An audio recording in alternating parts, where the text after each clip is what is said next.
오늘 우리에게 주시는 하나님의 말씀 요한복음 1장 43절부터 46절까지의 말씀입니다.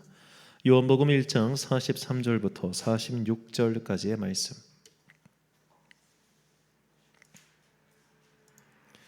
저와 함께 한 절씩 교독하시겠습니다. 이튿날 예수께서 갈릴리로 나가려 하시다가 빌립을 만나 이르시되 나를 따르라 하시니 빌립은 안드레와 베드로와 한 동네 베세다 사람이라. 빌립이 나다나엘을 찾아 이르되 모세가 율법에 기록하였고 여러 선지자가 기록한 그 일을 우리가 만났으니 요셉의 아들 나사렛 예수니라. 나다나엘이 이르되 나사렛에서 무슨 선한 것이 날 수 있느냐. 빌립이 이르되 와서 보라 하니 아멘. 사람을 낚는 자의 기도란 제목으로 하나님의 말씀 선포하겠습니다. 미국 타임지가 선정한 20세기 어떤 세계에서 가장 영향력을 미친 20명 중에 유일한 여성 기업인이 있습니다. 그녀의 이름은 에스티 로더입니다. 이 갈색병으로 굉장히 유명한 회사죠. 그러니까 이 에스티 로더라는 이 인물이 그냥 단순히 유명한 화장품 회사 회장이어서 창업자여서 그녀의 이름이 20세기 가장 위대한 기업인 중 옳은 것은 아닙니다. 일단 그녀의 삶 자체가 범상치 않아요. 에스티 로더의 어머니가 재혼을 합니다. 그녀가 한 10살 때쯤인가 재혼을 해요. 그런데 15살 연하 남편과 재혼을 합니다. 자기 전 남편 소생의 자녀가 5명인데 그 5명 애들을 데리고 15살 연하랑 결혼을 해요. 그러니까 뭐 예뻤나 봐요.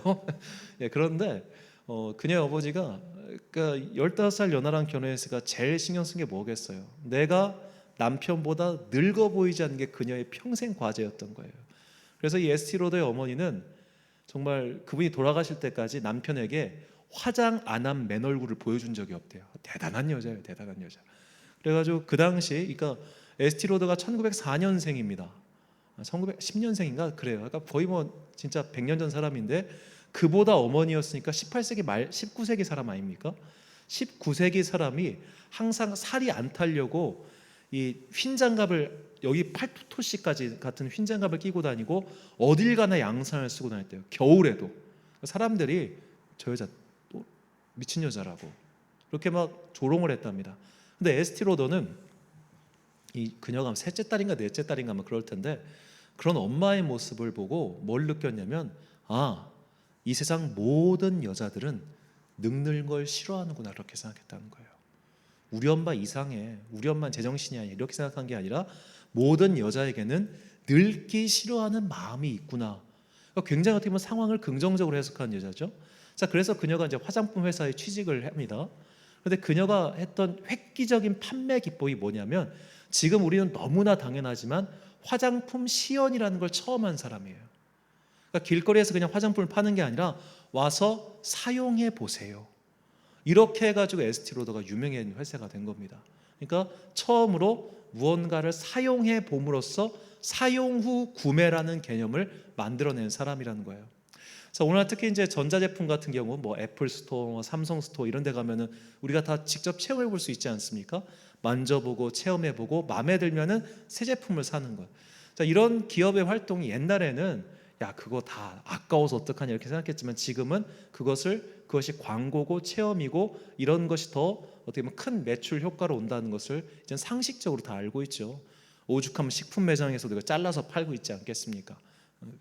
그래서 옛날에 어느 개그 소재로 도대체 식품 소재에서 몇 번을 먹으면 사야 되냐, 2번까지 괜찮은데 3번 먹으면 사야 된다 뭐 그런 얘기가 있을 정도로 하여튼 지금 우리가 살고 있는 세상 속에서는 이런 제품을 체험해보고 구매하는 것이 굉장히 당연하지만 이것을 처음 한 사람이 에스티 로더였기 때문에 그녀가 이제 20세기 가장 위대한 기업인 중 한 명으로 선정이 된 것이죠.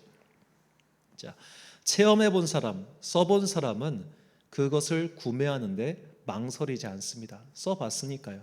그래서 한번 써봐서 그 제품이 좋으면 그 다음에도 사고 그 다음에도 사는 것이 지금 우리에게 지극한 상식이지요. 자, 믿음도 이와 똑같습니다. 내가 체험해보고 나면, 내가 하나님을 맛보고 나면 그 다음부터는 다른 사람에게 그것을 전하는 것이 두렵지가 않게 되는 거예요. 우리가 누군가에게 복음을 전할 때, 누군가에게 예수님을 설명할 때, 누군가에게 그것이 마치 아직은 낯설고 아직은 조금 뭔가 내 안에 좀 브레이크가 걸린다면 내가 살아계신 하나님을 만나는 그 기쁨, 그 체험이 조금 부족하기 때문일 수도 있습니다. 물론 이제 복잡한 사회관계상 여러 가지가 걸려있긴 하지만, 그래서 기본적으로 우리가 누군가에게 복음을 전한다고 하는 것은 그 전제가 뭐냐? 내가 복음을 만나야죠. 내가 누군가에게 도를 전하는 것, 그럼 내가 도를 깨워줘야 도를 전할 거 아닙니까? 내가 주님을 만나지 않고 내가 살아계신 하나님에 대한 체험이 없으면 우리는 다른 사람에게 복음을 전할 수가 없습니다. 그래서 내가 먼저 성령 하나님을 체험하고 내가 먼저 구원의 확신을 갖는 것이 우리에게 굉장히 중요합니다. 자, 이런 식으로 내가 먼저 체험한 것으로 다른 사람을 잘 낚아온 사람이 있는데, 그가 바로 오늘 본문에서 우리가 살펴볼 빌립이라고 하는 예수님의 제자예요. 자, 빌립이 오늘 본문에서 나다나엘을 소위 말해 물어옵니다. 물어오면서 나다나엘이 물어봐요. 얘기를 해요. 야, 갈릴리에서 무슨 선한 것이 나겠느냐? 빌립이 와서 그러죠. 야, 와봐. 우리가 맛집 갈 때, 야, 거기가 뭐가 맛있어? 야, 순대가 뭐가 맛있어? 야, 이게 떡볶이가 뭐가 맛있어? 와, 먹어봐. 이런 거 있잖아요. 자, 그런 식으로 빌립은 자기가 만나고 자기가 체험한 예수님을 나다나엘에게 소개하는 데 있어서 조금도 망설임이 없었습니다. 내가 경험해 봤거든요. 내가 맛봤거든요. 자, 이런 빌립의 전도는 어떻게 보면 빌립이 사람을 낚아오는 것은 나다나엘이라고 하는 그의 친구뿐만 아니라 심지어 이방인을 낚아온 데도 한 몫을 합니다. 요한복음 12장 20절과 21절 말씀, 명절에 예배하러 올라온 사람 중에 헬라인 몇이 있는데 그들이 갈릴리 베세다 사람 빌립에게 가서 청하여 이르되 선생이여 우리가 예수를 배웁고자 하나이다 하니. 자, 이것은 사실 굉장히 보통 일이 아니에요. 자, 왜냐하면 우리가 잘 알다시피 당시 유대인들은 이방 사람들 거들떠보지도 않았습니다. 우리가 성경을 보면 제자들이 이 사마리아 사람들에게 한 행동을 보면 알 수 있죠. 그냥 지옥의 땔감이에요. 사람이 아니에요. 짐승에 가까워요. 그냥 무시해버릴 수 있었어요. 하지만 빌립은 내가 예수님을 만난 경험이 있기 때문에 그들을 주님께로 이끌어오는 것에 대해서 망설임이 없었습니다. 그래서 주님께서 그 이방인들을 만나시고 이렇게 얘기하시죠. 하나님께 영광을 돌리자. 이제 이방인들에게도 복음을 전할, 그 어떻게 보면 첫 번째 단초를 빌립이, 그러니까 이 빌립과 사도행전의 빌립은 다른 사람입니다. 참고로, 자, 빌립이 그것을 어떻게 보면 물꼬를 텄다라고 얘기할 수 있겠습니다. 이처럼 빌립은 사람을 낚아오는 재주가 있는 사람이었는데 그가 이렇게 낚아오는 수 있었던 것은 와서 봤기 때문이에요. 경험해봤기 때문이에요. 자, 그리고 이것은 예수님의 전도 방법이기도 했습니다. 자, 오늘 본문 39절과 46절 말씀입니다. 예수께서 이르시되 와서 보라. 그러므로 그들이 가서 계신 데를 보고 그날 함께 거하니 때가 10시쯤 되었더라. 46절, 나다나엘이 이르되 나사렛에서 무슨 선한 것이 날 수 있느냐? 빌립이 이르되 와서 보라 하니라. 자, 예수님께서도 제자들에게 와서 보라라고 말씀하셨습니다. 그것을 들었던 빌립 또한 나다나엘에게 와서 보라라고 이야기하죠. 자, 우리가 아무리 누군가에게 야, 믿음 생활은 어떤 거야? 하나님을 만난다는 건 어떤 거야? 그걸 말로 설명하면 그 사람이 아, 그런 거구나라고 이해해가지고 그걸 알 수 있겠습니까? 자, 맹인이 코끼리 다리를 만지면은 그 코끼리 다리가 코끼리라고 생각할 거 아닙니까? 그런 식으로 내가 만난 하나님을 말로써 그에게 전달하면 그것이 온전히 전달되지 않는다는 것을 우리는 금방 알 수 있죠. 뭐 각종 예능에서 하는 게임 중에 뭐 이어서 말하기 그런 게임들이 있지 않습니까? 누가 뭐 제시어 같은 거 보고 나서 이어서 가면 마지막에 가면 어떻게 됩니까? 이상한 게 나올 때 정말 많잖아요. 아무리 손짓 발짓 뭐 말로 설명을 해도 이 사람이라고 하는 게 말과 말이 거쳐가면 결국 자기 식대로 이해할 수밖에 없기 때문에 내 경험을 말로 설명하는 건 한계가 분명하다는 거예요. 그래서 와서 봐야 돼요. 이걸 바꿔 말하자면 아무리 목사의 설교를 듣고 아무리 누군가의 간증을 들어도 정작 내가 살아계신 하나님을 만나지 않으면 별 소용이 없을 수 있다는 겁니다. 그래서 믿음에서는 체험이 굉장히 중요합니다.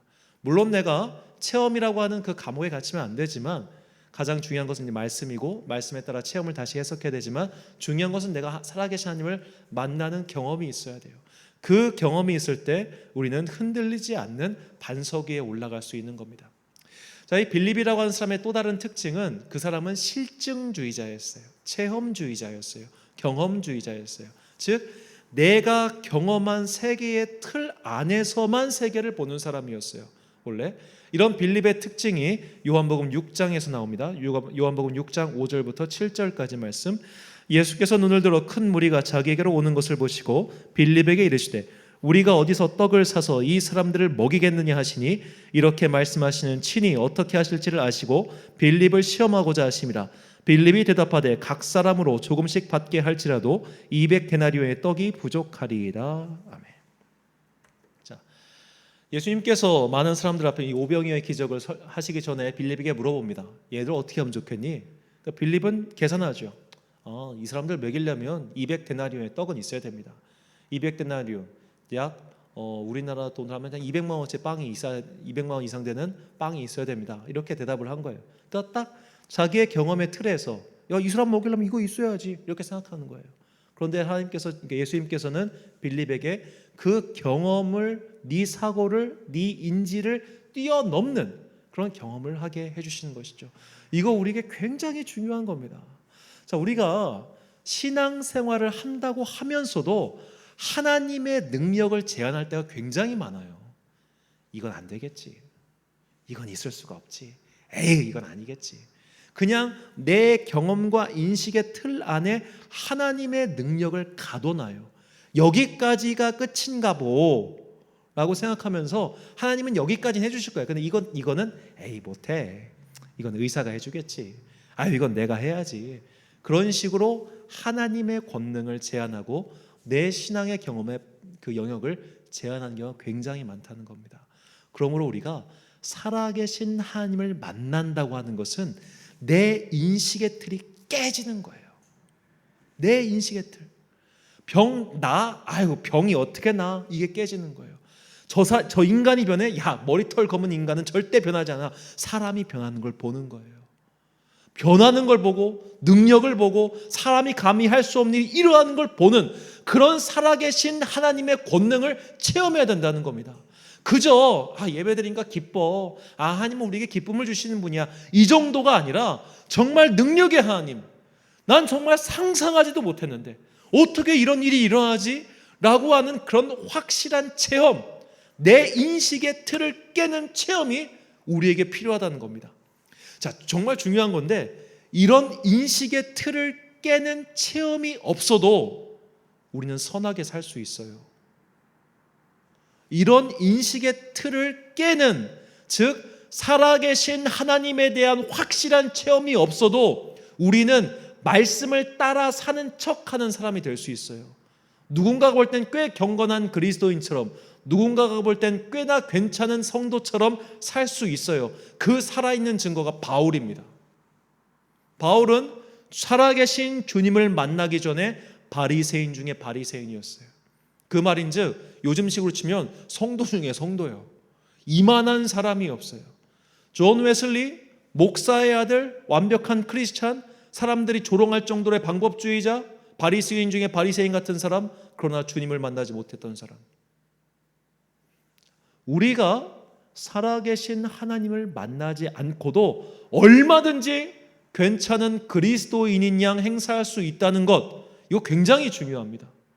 그래서 그런 사람들의 도금이 벗겨지는 순간이 있어요. 언제일까요? 환난을 당할 때입니다. 그 증거가 바로 욥이었어요. 자, 욥이라고 하는 인물이 하나님 보실 때 흠없게 살았습니다. 흠이 없게 살았어요. 바울처럼 살았어요. 바리새인 중에 바리새인처럼 흠 없이 살았어요. 그러다가 시험이 닥쳐옵니다. 자, 그러니까 욥이 어떻게 합니까? 하나님을 원망합니다. 분명해요. 욥 3장부터는 욥이 하나님을 원망해요. 그 원망하는 이게 말을 난 당신 원망해요 이렇게 직접적으로 안 할 뿐이지 내용은 원망이에요. 그 원망의 내용이 뭐냐? 나 이 정도로 벌 받을 만큼 살지 않았다는 거예요. 하나님, 내가 왜 이런 일 겪어야 돼요? 내가 남한테 사기를 쳤어요. 도둑질을 했어요. 남의 걸 뺏었어요. 누구를 등쳐먹었어요. 누구를 욕을 했어요. 누구를 죽였어요. 그런 걸 없었는데 왜 나한테 이런 나쁜 일이 생기냐고요. 내 인생은 지금까지 열심히 살았어요. 나처럼 열심히 산 사람 없어요. 그런데 왜 불공평하게 나한테 이런 일이 일어나냐고요. 쟤들은 잘 살잖아요. 쟤는 남편 잘 만나 잘 살잖아요.